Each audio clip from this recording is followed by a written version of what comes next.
Ingoy Estrada, panoorin muna natin ito kasi nag-birthday si Inday Sara, di ba? Nag-birthday si Inday Sara at may bati yung Yusek ng Malacanang. O, ito pakinggan natin to, ha. Humabol ng greeting si Palace Press Officer Yusek Claire Castro para sa 48th birthday ni VP Sara. Sinagot din niya ang mga bagong tirada ng kapatid ng bise.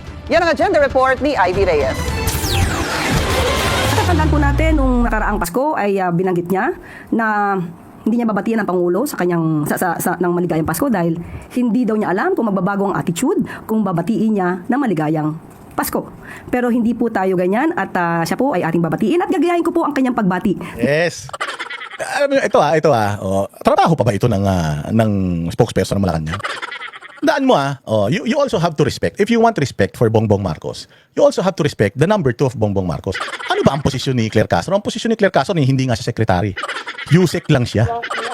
Yusek lang siya. And even if Bongbong Marcos and Inday Sara meron silang conflict, hindi ka dapat makisali doon. Unang-una sa lahat, Claire Castro, di ka naman syota. Di ka naman asawa, di ka naman kamag-anak. Ang tanong, bakit ginagawa ito ni Claire Castro? Bakit binababoy ni Claire Castro yung number 2? Yung number 2 binababoy ni Claire Castro. Bakit binababoy ni Claire Castro yung mga senador? Sino ang nagbigay ng authority kay Claire Castro para gawin yan? Malacanang. Ganyan kabakla si Bongbong Marcos, ganyan katarantado si Bongbong Marcos, at ganyan kaluser si Bongbong Marcos na hindi niya kayang sabihin on his own, kaya inuutusan niya itong aso niya na bobo. Alam mo, ang isang taong bobo, kapag may pinagawa ka sa kanya, gagawin niya kasi bobo siya eh. Hindi siya mag-iisip kasi nga tanga siya eh. Lalong-lalo na pag pinalalamon mo yan, lalong-lalo na pag pinaramdaman mo ng masarap na buhay yan. Hindi na yan mag-iisip. Lahat ng paggawa mo dyan, kahit suminghot ng utot na panis yan, gagawin ni Claire Castro yan, ganyan. So ito, ang gagawin niya rito, babatiin niya si Vice President Inday Sara Duterte ng pababoy. O ito, para mainis kayo, gusto ko kayo inisin eh. Ng maligayang kaarawan. So naghanda po tayo ng isang mensahe para kay VP Sara. Happy birthday, VP Sara. O, diba? Binago niya. Nakalagay kasi dyan, Ram Madriaga. O, sabi natin niya, akala niya cool na cool siya. Alam ninyo, sabi ko nga, kung ako media, I will be disgusted na ang isang spokesperson, tinan ninyo minamaliit ninyo yung mga vloggers, minamaliit ninyo yung mga content creators, minamaliit ninyo yung mga social media personality. Pero sinong kinuha ni Bongbong Marcos? Bagamat abogado ito, itanga naman to. Pero isang social media personality yung kinuha niya bilang arakdog niya. And lahat ng lumalabas sa bibig nitong babaeng ito, sigurado ako merong utos yan ng Malacanang. May utos yan ni sino ba yung Dave Gomez. Papayag ka ba naman na gagawin niya ito ng wala lang? Imagine sabi ko nga, si Inday Sara, you do not expect me to respect Bongbong Marcos because I'm a citizen of the Philippines. And if I'm not happy with Bongbong Marcos, I can say it. So ngayon, si Bongbong Marcos at saka si VP Sara, meron silang conflict, meron silang away. Pero ngayon, si Inday Sara, gumagamit ba si Inday Sara ng mga spokesperson? May spokesperson man ng OVP, pero sumasagot ba yung spokesperson niya every time na merong sinasabi si Bongbong Marcos na hindi nila nagugustuhan? Hindi. Kasi ang trabaho ng isang spokesperson, lalong-lalo na halimbawa sa Office of the Vice President, magaling yung spokesperson ng Office of the Vice President. Ang trabaho niya is to convey kung ano ang boses ni Inday Sara in her absence. Kung hindi kaya magsalita ni Inday Sara dahil she's doing something, she's busy, yung spokesperson, yung magsasabi nung posisyon ni Inday Sara. So anything na lumalabas sa bibig ng spokesperson, yan din. Alter ego yan ng presidente. So yan din yung lumalabas sa presidente. Ginagawa ba ito ng matalinong abogadong spokesperson ng OVP? Hindi. Kasi hindi niya trabaho 'yon. Pero tingnan mo, ginagawa ito ni Claire Castro. Binababoy niya si Inday Sara. Wala siyang respeto kay Inday Sara. Tapos gusto niya irespeto ni Inday Sara si Bongbong Marcos. Siya hindi rin naman siya marunong rumispeto. Ito pa nakakatawa. Dito mga bossing. Galit na galit sila kay Pangulong Duterte noon. Kasi si Pangulong Duterte bastos. Si Pangulong Duterte crass. Yung kanyang bibig. Mura siya ng mura. Ayaw daw nila ng hindi statesman na presidente. Si Pangulong Duterte ayaw nila kasi baboy, bastos, ganito, ganyan. Lahat na lang sinabi, squatter. Pero bakit tinatangkilik nila yung ginagawa na ganito ni Claire Castro? Akala ko ba ayaw niyo sa bastos? Di ba yung mga dilawan? Gusto nila malinis, gusto nila maayos, gusto nila malaanghel. Pero bakit pumapayag sila at bakit tinatangkilik nila itong ginagawa ni Claire Castro na ganito? Bakit? Dahil galit kayo kay Inday Sara? Dahil threatened kayo kay Inday Sara? Because again, if Inday Sara is nobody, if Inday Sara is not a threat, bakit ginagawa ito ni Claire Castro? Imaginein mo meron kang presidente, ang kapal na mukha nito ni Claire Castro Siya ang spokesperson ng presidente, tapos negative 15. Negative 15 ang latest survey ni Bongbong Marcos since March. Tapos ginagawa niya pa tong mga bagay na to. So ibig sabihin talaga, wala silang pakialam whether magalit ang taong bayan sa kanila. Ang importante sa kanila, makapambaboy sila. Ang hindi lang talaga dito, ang nakakatawa lang talaga dito is this very same organization, people, mga pare, mga madre, mga linis-linisan, mga alta de sociedad, mga first class yayamanin, mga edukado, di ba? Tinatangkilik nila yung ganitong pambabastos ng isang USEC sa isang vice president. Anong mangyayari sa bayang Pilipinas kung ang USEC hindi niya kayang irespeto ang isang vice president? Kaya ganito nangyayari sa bayang Pilipinas kasi itong gobyerno naman talaga ni Bongbong, wala naman talaga siyang ginagawa. Kung hindi, mang-asar lang din ng mang-asar. Yun na lang yung kaya niyang gawin Wala naman siyang proyekto, wala naman siyang mga nagagawa sa bayang Pilipinas. Trabaho daw siya ng trabaho. Mantakin mo, trabaho ka ng trabaho, negative 15. Oo, dahil kaya siya negative 15 dahil dito sa kupal na babae na ito. Ganyan ka walang utak si Bongbong Marcos, ganyan ka loser si Bongbong Marcos, ganyan ka bakla si Bongbong Marcos na kailangan niya pa si Claire Castro para sabihin lang yung mga hindi niya kayang sabihin. Oo, yun lang yun. Ginagamit niya si Claire Castro kasi nga bakla sabi nung kapatid, adik.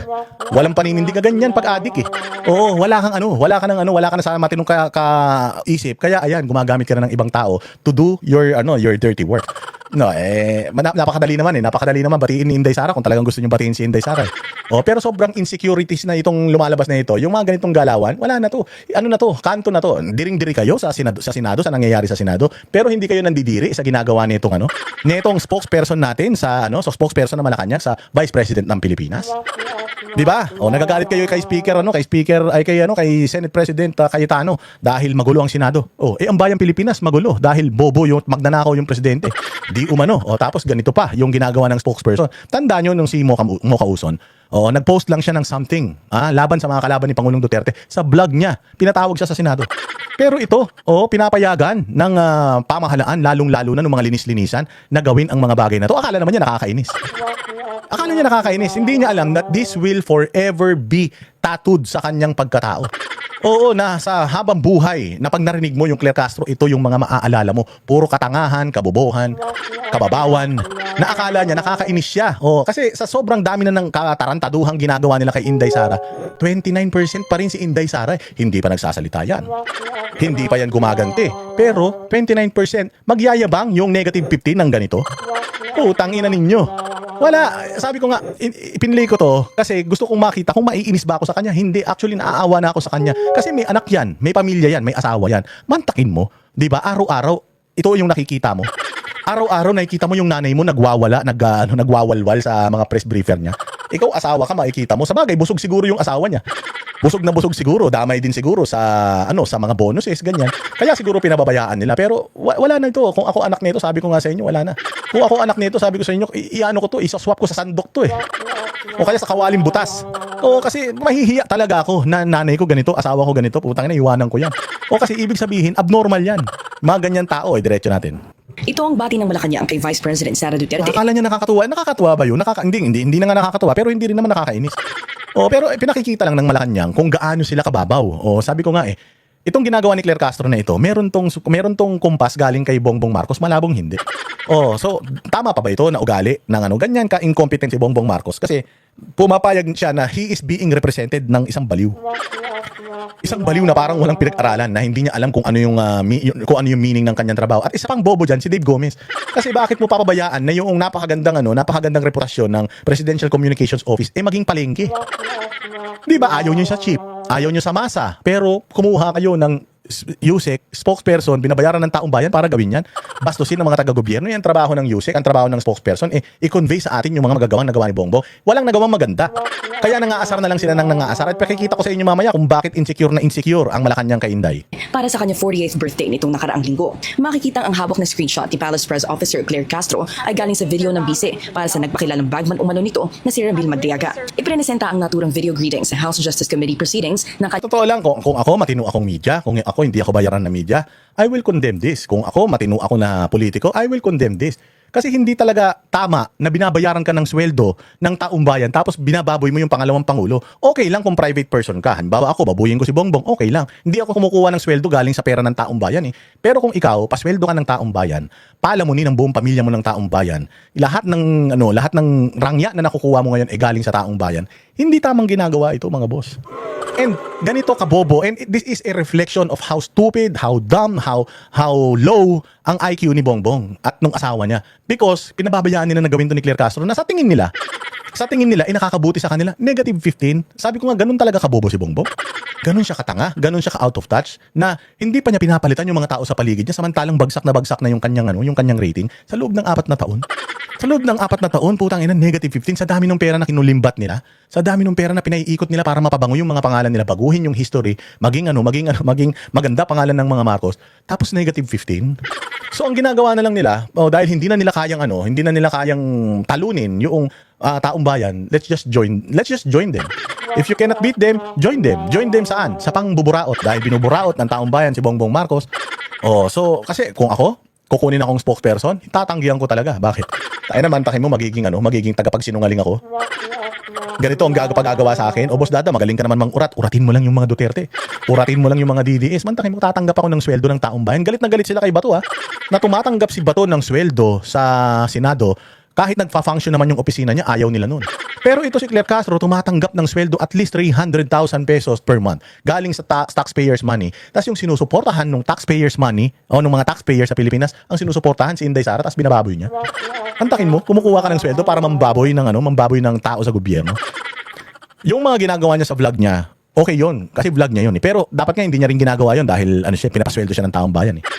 Pero yun, napakasaklap lamang na ikaw ay tumatanggap ng sweldo mula sa taong bayan tapos ganito ginagawa mo sa trabaho mo. 'Di ba? Ito yung mga pinapasweldo at pinapalamon natin mga kababayan.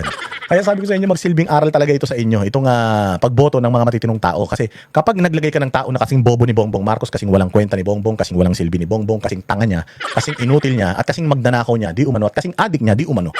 Ganito mangyayari sa Pilipinas, wala, lugmok tayo. Niyang impeachment case. Pinabulaanan din ng palasyo ang pahayag ni Congressman Paulo Pulong Duterte na without the help of his sister, President Marcos would not have won by the margin that he did. Totoo naman. Ito, no-brainer man ito. Sinabi kasi sinabi rin naman ni Marcos. Sinabi rin naman ni Marcos na pinakatamang desisyon niya kaya siya nanalo. Yung makipagtahandim siya kay Inday Sara. Sinabi naman ni Bongbong yun. So inulit man lang ito ni Pulong Duterte na without Sara Duterte, you would not have won by the margin that you did. Talaga naman. Bakit? My goodness. Ilan lang ang boto ni Leni Robredo noong siya ay tumakbo kalaban si Bongbong Marcos noong vice presidential election. Nilampaso siya ng housewife. Sino man lang ba si Leni? Hindi man kilala si Leni. Widow lang naman siya o byuda lang naman siya ng isang hindi man magaling na tao yan si Jesse Robredo eh. Nagchichinelas lang naman yan si Jesse Robredo pag pumapasok sa opisina kaya sumikat eh. Umantakin mo ang naging gimmick lang ni Leni Robredo noon, nagko-commute siya pauwi ng Bicol. Tapos tinalo niya si Bongbong Marcos by a huge margin. So ito no-brainer ito. Hindi talaga mananalo si Bongbong Marcos kung wala yung hatak ni Inday Sara. Kaya nga nagmakaawa silang magkapatid eh. Kaya nga halos lumuhod sila eh. Nagmakaawa pa nga sila na maging vice president na lang siya ni Inday Sara eh. Kaya lang dahil wala naman kay Inday Sara, sabi niya kahit malakas ako, wala sa akin yung kapangyarihan na yan. Hindi ako interesado sa pagiging presidente ng Pilipinas. Kayo na lang tumakbo, tulungan ko na lang kayo. 32 million ang bumoto kay Inday Sara, 31 million lang ang bumoto kay Bongbong Marcos. Ano ibig sabihin nun? Na may mga bumoto kay Inday Sara na hindi bumoto kay Marcos. At least halos 1 million yun. At lahat ng bumoto kay Bongbong Marcos, bumoto kay Inday Sara. Yun lang yun. Ganun lang naman kasimple yung mathematics niyan. Anak ng tinapay. Buti sana kung tinalo niya si Leni Robredo noong 2016 vice presidential election. Hindi eh. Di ba? So ibig sabihin, walang kahit na anong gawin ni Bongbong Marcos, hindi siya mananalo na presidente noong 2022. Kung alam niyo sa totoo lang, kung halimbawa ang sinuportahan ni Inday Sara halimbawa yung taong grasa sa kanto niyo. Baka tinalo pa nun si Bongbong Marcos eh. Kasi sa totoo lang, parang bumoto lang din naman tayo ng taong grasa eh. Tingnan niyo, mukhang taong grasa na. Parang bumoto lang naman tayo ng normal na tao. Kita mo, wala naman nagagawa. Wala namang ideas, puros lang naman. Puros basa lang naman ng speech. Pero pag tinanong mo kung ano yung laman ng speech niya, hindi niya alam. Di ba? So, very, very normal lang siya na tao na nanalo dahil nga malakas yung nangampanya sa kanya. Unit team. Ibig sabihin, nagkaisa sila. Oo nga, tanga. Nagkaisa sila. Ibig sabihin, yung mga bumoto kay Inday Sara, bumoto kay Bongbong. Yun nga lang, lamang si Inday Sara ng 1 milyon sa kanya. So 1 milyon sa mga bumoto kay Inday Sara, hindi bumoto kay Bongbong. Isa na kami dun. Oo, binoto namin si Inday pero hindi namin binoto si Bongbong. Ganun yun, ganun lang kasimple yun. At lahat ng bumoto kay Bongbong, bumoto kay Inday yun. Di kayo nahiya. At saka actually, sabi nga ni Glenn Chong, hindi talaga 31 million yung boto ni Bongbong. Kaya lang nakakahiya kasi na sobrang laki ng boto ni Inday Sara kaya idinikit siya pero hindi nila nilamangan. Yun yung sinasabi ni Glenn Chong, dinaya daw nila yung Comelec. Ngayon, bakit ibinibigay lamang sa Pangulo ang mandato? Pangulo po siya eh. Pangalawa, sino po ba nagtatrabaho? At sino po ba nagbabakasyon? O, sino nagtatrabaho? Ayun na nga ang masaklap eh. Ang hirap nung trabaho ka ng trabaho, parang ganito yan, Claire Castro. Bibigyan kita ng isang example, ha? Oo, Claire Buang. Oo, ganito yan. Oo, pinagawa mo si Bongbong ng bahay. Putang ina, 4 na taon na, hindi niya pa natatapos. 4 na taon na. Putang ina, hanggang ngayon. Hanggang ngayon, naghahalo blocks pa rin siya, 4 na taon na. Ang liit-liit ng bahay nung pinagawa mo sa kanya, hanggang ngayon, naggaano pa rin siya. Siya yung trabaho ng trabaho na walang output. Paano ka maniniwala sa isang tao na nagtatrabaho, negative 15 ang approval and trust rating? Tangina, hindi mo naiisip yan, Claire Castro. Bobo ka ba sa mathematics? Bakit trabaho siya ng trabaho, tapos bakit negative 15 pa rin? Sana yun yung naisip nyo. Alam nyo, hindi na namin alam gagawin namin sa inyo. Si Bongbong Marcos, putang ina, bukot na, kuba na, naluslus na. Halos hindi na naliligo, hindi na nagtututbrush. Kaya kita nyo mukhang mukhang naligo sa kanal. Linis kasi ng linis ng kanal eh. Tapos, tingnan nyo, negative 15 pa rin. Grabe naman kayo, ang hirap nyo naman pasayahin. Ayun na nga. Hindi nararamdaman ng tao yung sinasabi mong trabaho na kahit na anong sabi mo na trabaho. Alam mo kung maraming trabaho si Bongbong Marcos, wala ka ng time magpakita ng mga ganyan-ganyan.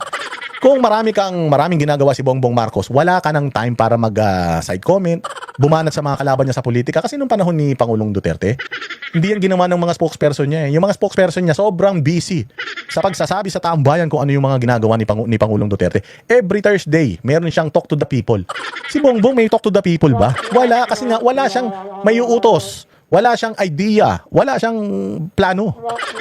Tapos sasabihin mo trabaho ng trabaho, pasyal ng pasyal. Ayun na nga, hindi ka ba nagtataka, Claire Castro, na si Bongbong Marcos trabaho ng trabaho, si Inday Sara pasyal ng pasyal, tapos ang taas ng trust rating niya? Hindi ka nagtataka? Sana doon pa lang kung talagang matalino kayo, nagtataka na kayo. Ano kayang meron si Inday Sara? Bakit pasyal lang naman siya ng pasyal? Oo, hindi rin naman siya nagpapa-interview sa media. Pasyal lang siya ng pasyal, pero bakit mas gusto siya ng tao kaysa sa akin? Yun dapat ang inaatupag nyo eh. Pero hindi ang ginagawa nyo, hindi natin siya kayang talunin, siraan na lang natin ang siraan. At sa kabila ng ginagawa nyong paninira, troll army ninyo, mga vloggers na binabayaran ninyo, mga congressman na nakatanggap ng maleta, mga senador, na mga patay gutom sa kapangyarihan, plus positive 29 pa din si Inday Sara. Hindi ba nakakahiya yan, Claire Castro? Galing na rin sa bibig mo. Pasyal lang ng pasyal, tapos plus 29, tapos si Bongbong trabaho ng trabaho, negative 15. Anong ibig sabihin nun? Mali yung ginagawa niyang trabaho. Ang bobo talaga tong babae na ito. Sino ang tuloy-tuloy na nag-aaruga sa ating mga kababayan? Okay nang inaganyan ka mag-aruga, Bongbong? Ganyan ka pala mag-aruga? Wag na, uy. Wag na, uy. Sana 2028 na, tigil na natin yung pag-aaruga mo, Bongbong. Putang ina, yung sarili mo, hindi mo maaruga eh. Arugain mo pa kami, tarantado ka. Putang ina to, baliw na talaga to si Claire Castro. At sino rin ba yung tuloy-tuloy na wala sa bansa? Yun na nga, hindi ka, kung ako yun, ma'am, hindi po kayo nagugulat na wala na siya sa bansa pero plus 29 pa din? Itong mga buwakan ng inang mga reporter na to, mga ano na rin, mga asal-aso na din eh. Putang ina, dahil araw-araw kausap nila bobo, pati sila mga bobo na din eh. Meron ba ma'am? Ay, trabaho ng trabaho si BBM, bakit negative 15? Si Inday hindi nagtatrabaho, pasyal ng pasyal, bakit positive 29? Hindi po ba kayo nagtataka? Hindi nyo man lang ba pinag-uusapan yun, ma'am? Ano kayong meron si Inday Sara, bakit mahal pa rin siya ng taong bayan? Wala yun, wala. Puta, ganyan kayo katanga. Dagdag ng Malacanang, malinaw na ngayon ang pagkakaiba ng Pangulo at ng Bise sa maraming bagay. Marami talagang pagkakaiba ang Pangulo at saka Vice Presidente. Ang pagkakaiba ng Pangulo at saka Vice Presidente, yung Vice Presidente hindi adik, tapos yung Pangulo adik di umano. Sabi ng kapatid. Naninindigan daw si PBBM para sa karapatan ng Pilipinas sa West Philippine Sea. Hindi raw nagbabakasyon at walang kilalang asasin. Wala rin daw kinukonsiting fake. Kung nino walang kilalang assassin, hindi nagbabakasyon, ganito ganyan. Tanginan nyo, South China Sea, wala na yan. Wala na yung South China Sea. The fact na pinamigay nyo na yung mga Pilipino dyan sa ICC, tangina, pamigay nyo na din yung South China Sea na yan. Wala na tayong pag-asa dyan. Kung hindi natin kaya ang sarili nating mga mamamayan na ipagtanggol mula dyan sa ICC na yan, huwag nyo nang pilitin na makuha yung South China Sea na yan. Wala na yan, ipamigay nyo na yan, hindi nyo kayang ipagtanggol yan. Habang ang Amerika, habang ang Russia, habang ang China, nilalabanan itong ICC, tayo, putang ina, binigyan natin ng mas matinding kapangyarihan. Antakin mo, meron tayong Supreme Court, meron tayong mga justice system na gumagana sa Pilipinas, tapos dinisregard natin yun. Mas ginusto pa natin yung ibang korte. Tapos South China Sea, gusto natin kunin. Utang ina niyan. Mga bobo talaga kayo. News ang Pangulo at higit sa lahat, pinapapanagot ang dapat managot. Tugon pa ng Malacanang kay Congressman Pulong, manood ng mga press briefing para alam kung ano ang ginagawa ng pamahalaan. Kami nga nanonood ng press briefing, wala ka namang ginawa dyan, kundi awayin na yung mga Duterte.